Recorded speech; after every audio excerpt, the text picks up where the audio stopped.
ان الصلاۃ کانت علی المؤمنین کتابا موقوتا، سورہ مبارکہ نساء تیسرا سورہ، آیت کا نشان 103۔ نماز تو صاحبان ایمان پر وقت معین کر کے فرض کی گئی ہے۔ کاش نماز کے اس سیگمنٹ کو ہم نے سمجھا ہوتا، کاش۔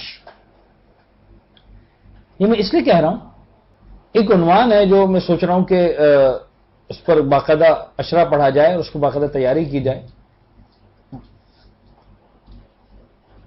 باتیں تو بہت ساری جس کہتے ہیں نا اسکیٹرڈ، پراکندہ باتیں ذہن میں تو ہوتی ہیں، لیکن ایک جگہ اس کو جمع کر کے،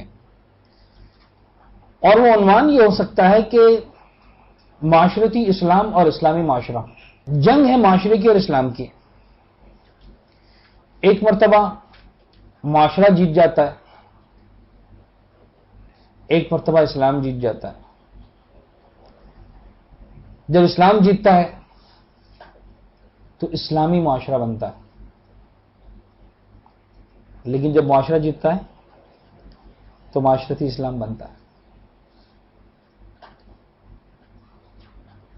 یعنی ہمارے معاشرے میں یہ والا اسلام رائج ہے، اس لیے کہ معاشرہ جیت گیا تو اسلام کو ہم نے اپنے معاشرے کا پابند بنا دیا۔ تو ہمارے پاس معاشرتی اسلام تو ہے، اسلامی معاشرہ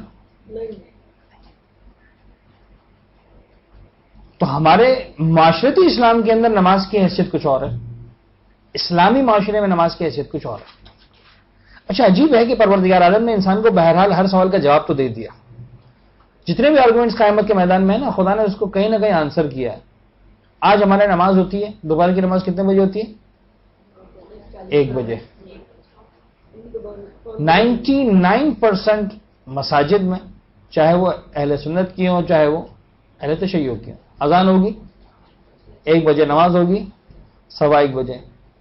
means we are smarter than God, ہم اللہ سے زیادہ سمجھدار ہیں۔ پروردگارہ یہ روز روز کا حساب کتاب سے نہیں ہوتا، 12:40 12:48 12:45 12:50 12:52، ہم 1 بجے اذان دیں گے، 1:15 بجے نماز پڑھیں گے، اور مومنین اپریشیٹ کرتے ہیں بھائی یہ بڑا اچھا سسٹم ہے، 1 بجے اذان ہوگی 1:15 بجے نماز پڑھی ہو جائے گی۔ یہ ہے معاشرتی اسلام۔ یعنی ہم اسلام سے کہہ رہے ہیں کہ تم ہمارے پابند ہو جاؤ، ہم یہ روز روز کی برداشت نہیں کر سکتے۔ یہی ہمارا آرگومنٹ ہے نا، ہماری لائف ڈسٹرب ہو جاتی پوری، آفس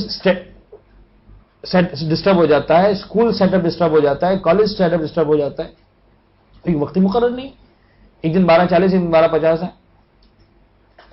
لیکن یہی مسلمان خدا کو کیا جواب دے گا جب خدا کہے گا اچھا تمہاری لائف ڈسٹرب ہو جاتی تھی؟ جی پروردگار بہت ڈسٹرب ہو جاتی تھی۔ رمضان میں کیا ہوتا تھا؟ وہاں تو ہر ایک کو یاد ہوتا تھا کہ آج مغرب کی اذان 6:59 پر ہے۔ تو جب رب کی پوجا کی بات تھی تو تمہاری لائف ڈسٹرب ہوتی تھی، جب پیٹ پوجا کی بات آتی تھی تو تمہیں ہر ایک کو وقت یاد رہتا تھا، آج 68 منٹ، آج 58 منٹ ہے، آج 59 منٹ ہے، آج 7 بجے ہے، اور 1 منٹ بھی تم لیٹ نہیں کرتے تھے۔ دسترخوان بچھا کے تیار رکھتے تھے، 1 گھنٹہ پہلے کھانا پکانا شروع کر دیتے تھے۔ تو جب پیٹ کی باری آتی تھی تو تمہیں ہر چیز بائی منٹ یاد رہتی تھی، اور سمجھ میں آتا تھا کہ ہاں آج جو ہے وہ 55 منٹ ہے، کل 56 منٹ ہے، پرسوں 57 منٹ ہوگی۔ تو بڑے آسانی سے تم مینیج کرتے تھے، نہ تمہارا آفس ڈسٹرب ہوتا تھا، نہ تمہاری کالج ڈسٹرب ہوتی تھی، نہ تمہاری لائف ڈسٹرب ہوتی تھی، کچھ بھی ڈسٹرب نہیں ہوتا تھا۔ یعنی تم نے اپنے رب کو اپنے پیٹ جتنی اہمیت بھی نہیں دی۔ اب یہ ہے سیگمنٹ، ان الصلاۃ کانت علی المؤمنین کتابا موقوتا۔ یہ وقت کے حوالے سے جو پروردگار ہم کو منظم دیکھنا چاہتا تھا، وہ والا منظم نہیں دیکھنا چاہتا تھا کہ 1 بجے اذان ہو 1:15 بجے نماز ہو، اس لیے کہ وہ نفس پرستی ہے۔ میرا دل مجھے کہہ رہا ہے کہ بھئی ایک ٹائم سیٹ ہونا چاہیے۔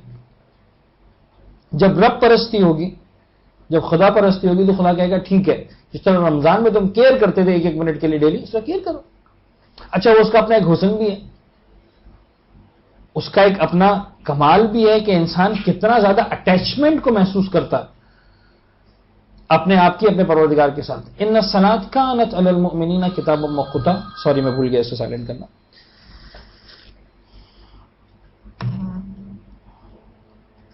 ان الصلاۃ کانت علی المؤمنین کتابا موقوتا، وقت معین کر کے نماز تم پر فرض کی گئی ہے۔ کاش مسلمانان عالم اس بنیادی ترین بات کو اپنے ساتھ لے کے چلے ہوتے تو آج کہاں سے کہاں پہنچے ہوتے.